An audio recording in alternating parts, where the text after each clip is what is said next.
Ya Kadama TV tukyeyongera ku ngeri y'okwewandiisa ngeri y'abaana gye balina okukomawo Bakadaama Ssekadaama bankuba kyeyo gye balina okubeera nga bakomawo e Uganda. Olwaleero tugenda baleetera Kadaama akugamba ye si mumativu n'engeri ebintu bino gye bikwatibwamu.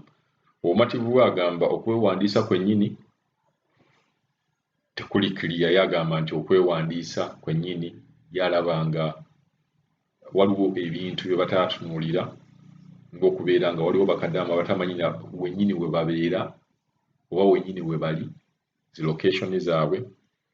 Agamba okwewandiisa kuno kulinga kwe balondamu obulonzi abantu. Mpozi waliwo ne Kadaama gwe tugenda baleetera awo, ye yagambye nti mugamba ebisaawe biri wano naye boosi wo bw'aba tasobola kuggyayo eyo gy'oli mu kyalo eyo, yagamba akola omusita ali kumpi n'eddungu. Boosi we okumuvuga okumugya eyo okumutwala ku kisaawe nazo ssente nnyingi nnyo, ojja kwesanga ziringa na za air ticket. N'agamba tebayambiddwa. So mbadde ngamba nti ebintu bino tujja bitunuulira ssekinoomu era tujja bitunuulira buli omu aveeyo awo okuteesa kwe.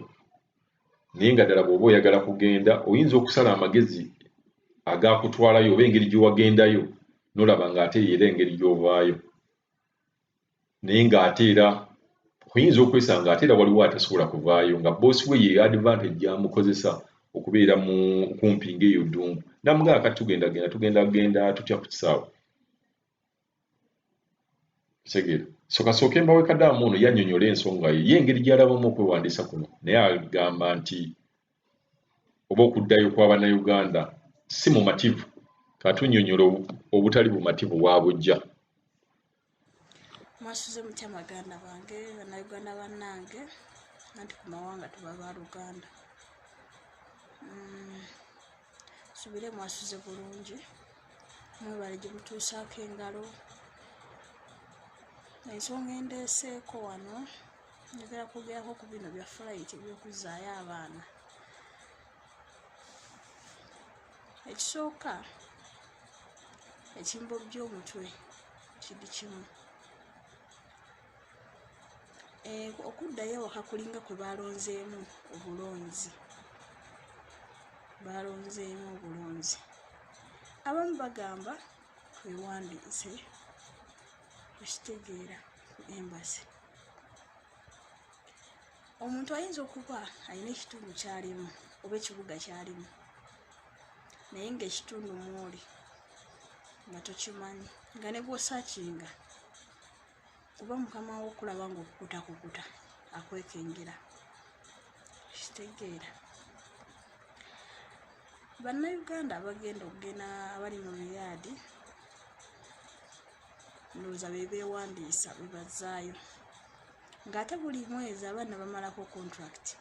Ebyo bye baagambye bamazeeko contract bokka baba bagenda. Buli mwezi abaana bamalako contract. Kati abaana bamalako ng'era nabo baddamu bannange mutukime. Lwaki tebaguddewo ekisaawe lumu?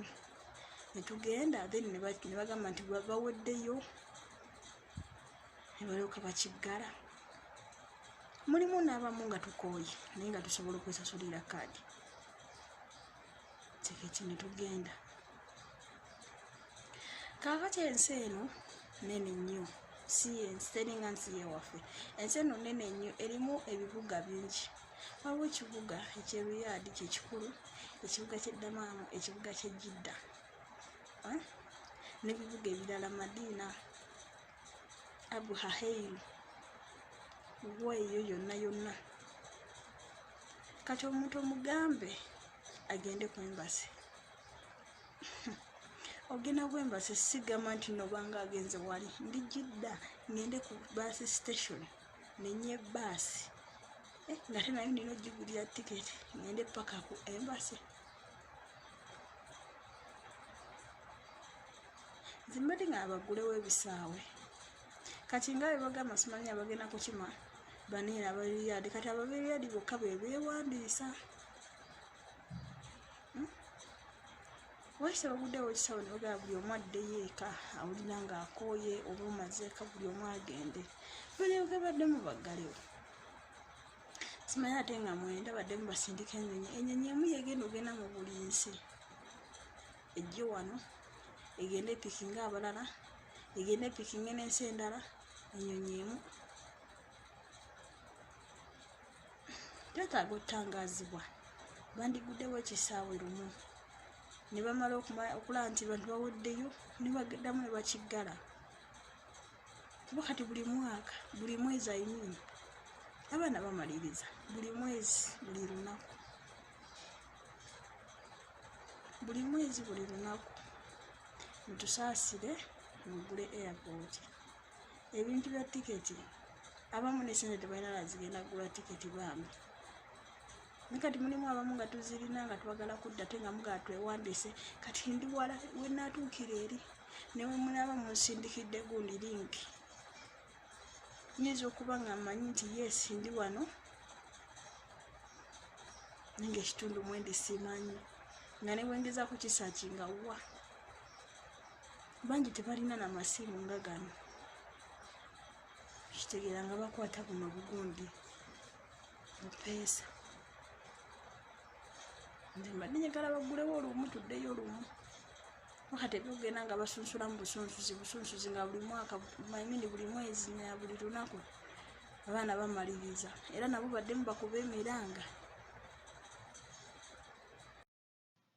yenteesa ya muganda waffe oyo tugenda kufunayo n'omuganda waffe omulala wano Kadaama omulala abeere nga akunnyonnyola era oba ayogera ku kintu kyekimu ekyokugamba nti owantu gye bali wala owantu gye bali wala era tebamanyi engeri gye bagenda okuvaayo bo bagamba ssente kati waliwo ng'ono omuwala agenda okuddako ayogere agamba nti ennyonyi egenda okumutwala wadde weeri naye ate ne gyali yennyini kakati waali waakola yeetaagisa nnyonyi okuvaayo okujja Riyadh oba ekisaawe kyonna ekiri okumpi nti bawala bangi abazze nga batugamba nti wo gye bali gye bakolera ate beetaagisa ennyonyi endala okubeera nga bebajjayo ne batuusa ku kisaawe oba ne batuusa mu town so basaba buyambi basaba kubeera nga bateekawo organization yonna oba engeri yonna oba ebbaasi ng'eyo esobola okubeera nga egenda ebakolekitinga ebagyeyo nkimanyi okusaba kuyinza okubeera kungi naye ate munaye muntu bw'abeera mu buzibu era aba alina okusaba so kiri up to abantu abo okubeera nga mubayamba oba nga temubayamba nabo bagamba bajja kugezaako okubeera nga balaba nti bavaayo naye nga waliwo abalala abatasobola kuvaayo kakuwe mwanyina foona abeere nga annyonnyola ku nsonga eyo halo oli Kadaama TV gyebaleko ssebo nange ogezezaako otuyambe naye baboosi baffe bafuuse bazibu banenge simanyi nange eki gye bagenda ntuyambamu olaba luli yantwala mu gundi covid test ne bantesitinga naye results kireka baazimuwa kati agamba nga results wezitannadda mbw ate mbuzirina kudda ku Lwakuna mbw ate flight ejja kuba yagenda dda aye n'ekirala yeekwasa nti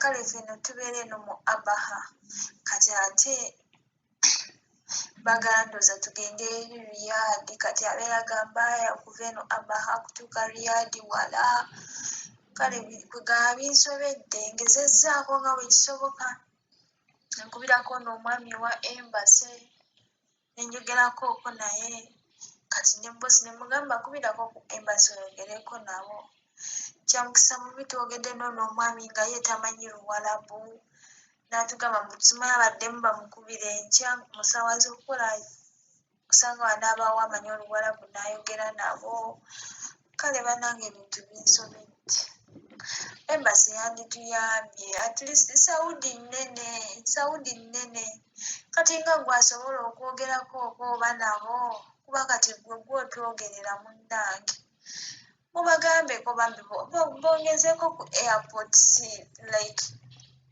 kati olaba eno gye tuli eno Abaha wali ekisaawe ky'ennyonyi kale ne bongerako oba ne batakola Riyadh yokka kuba Saudi nnene mu butuufu banditugaziyirizaamuko simanyi nakumanya mpulira peyini y'amaanyi mbadde mmanyi ngenda Lwakusatu kuba kuba yangamba maze okutesitinga covid kati ngenda buukinga tiketi yo kyokka kyannako okusisinkana nga teyagibuukinga mpulira ennaku ng'enzita nalwala nkooye mpulira nkooye okubeera mu sawuti simanyi nakiddako bannange simanyi nsaba okuwa eddoboozi lyaffe twogerereko bongeze at least ku nnyonyi batuteerewo okwo ku nnyonyi mu bifo eby'enjawulo kuba ekyamazima okuva eno